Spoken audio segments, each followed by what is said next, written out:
J'étais sûre que vous voudriez la suite et je vous la donne sous un tout nouveau format, le format English and Motivation.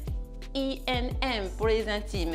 Et c'est vous qui m'avez inspiré ce nouveau format. Grâce à ce dernier, je vais pouvoir aborder différents sujets qui nécessitent justement le fait que je puisse vous en parler en français. Mais bien sûr, avec toujours un peu d'anglais. Vous me connaissez. Ce sera de l'anglais justement plus spontané. Un peu des mots, des phrases ou des tournures un peu surprises au fil de l'épisode. Et il se trouve que très souvent, et notamment via les stories Insta que je fais où je vous pose des questions, bien, je n'ai pas l'occasion de vous apporter des réponses à ces quiz auxquels vous répondez. Eh bien, j'ai trouvé le moyen de vous apporter ces réponses et également, comme le nom l'indique, de vous apporter de la motivation.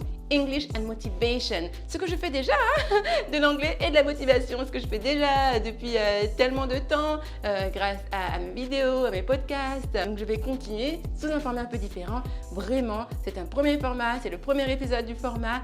Dites-moi en commentaire si vous l'appréciez, que ce soit en commentaire ici sous la vidéo ou que ce soit en commentaire sur Apple Podcast, pour ceux qui m'écoutent sur le podcast. Et là, c'est donc l'occasion de vous donner la fin de l'histoire par rapport à ma mère. Si vous n'avez pas écouté le dernier podcast de mercredi ou la dernière vidéo, allez-y. Justement, je vous faisais étudier le mot speechless.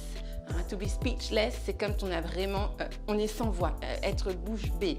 Ça vient de speech, qui est un discours, et less, qui traduit le moins, le néant, si je puis dire. Donc speechless, eh bien, on est sans voix, bouche bée. Pour ceux qui n'ont pas suivi, j'ai renouvelé, après l'audit de renouvellement, j'ai renouvelé ma certification Calliope, qui est valable 3 ans. Congrats! Et oui, grâce à ça, je peux accepter votre CPF pour financer les formations d'anglais. Et donc ma mère me voyait que j'étais en train de préparer l'audit, qui est quand même une sacrée épreuve. Et à un moment, elle me dit, mais Nathalie, je ne savais pas que tu avais un centre de formation. Et là, I am speechless. Je suis vraiment sans voix. Je reste bouche bée. Je dis, mais maman, depuis tout ce temps, toutes ces années que je travaille, tu ne savais pas que j'avais un centre de formation. Et ma mère, s'il y a bien une personne qui me connaît le mieux et qui sait à quel point je travaille, qui voit tous les dessous, tout l'envers du décor, c'est bien ma mère. Donc, bien évidemment, elle savait que j'enseignais quand même, mais c'est qu'elle n'avait pas réalisé que j'avais vraiment un centre de formation avec une vraie équipe pédagogique, des coachs qui vous accompagnent dans les formations personnalisées intensives en anglais. C'est là qu'elle a vraiment réalisé que j'avais un vrai centre de formation. Je lui ai dit, mais maman, I am certified, certifié Calliope. C'est pas simplement le fait de me voir préparer l'audit de renouvellement.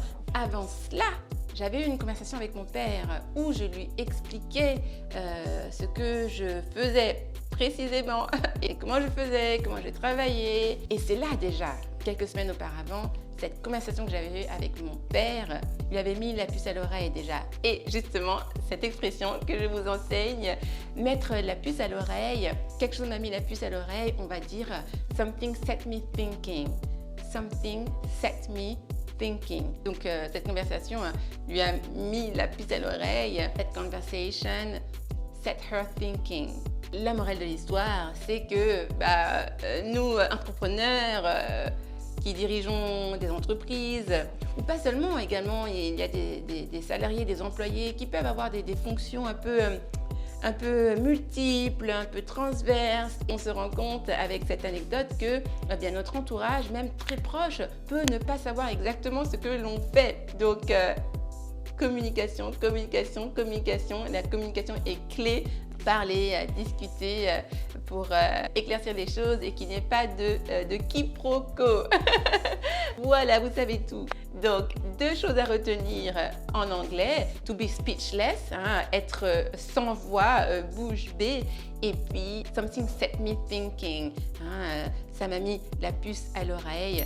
Something Set Me Thinking. Ça m'a mis la puce à l'oreille. J'espère que ce nouveau format vous a plu. Si c'est le cas, merci de me le dire en commentaire ou directement pour ceux qui m'écoutent sur iTunes, Apple Podcast. Et j'en profite, si vous aimez tout ce que je fais depuis des années, eh bien, cliquez sur les 5 étoiles sur Apple Podcast pour m'aider justement et m'encourager à continuer. Et encore mieux, laissez un petit commentaire sur Apple Podcast. Ça me ferait tellement plaisir, ça me touche tellement quand j'ai vos retours. Donc, n'hésitez pas, je les attends avec hâte. Et je vous dis à très vite pour un nouvel épisode. Bye bye!